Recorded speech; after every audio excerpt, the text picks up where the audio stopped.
देवरा news में आप सबका स्वागत है। ढेर दिन से सपोर्ट नहीं के मिला, कहीं मत तोड़ दी भाई लोग, कमेंट में बतावलो, कब वीडियो बनावल। भैया को बुखार है, भौजी को जाना चांद के पार है। क्या इसके पीछे भी सरकार का हाथ है? इसमें देवरा का कौन काम है?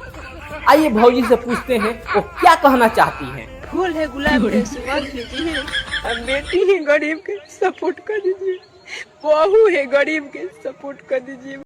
आपकी इस समस्या के पीछे किसका हाथ है, खोल के बताइए भौजी। सॉरी हम ना गरीब रहनी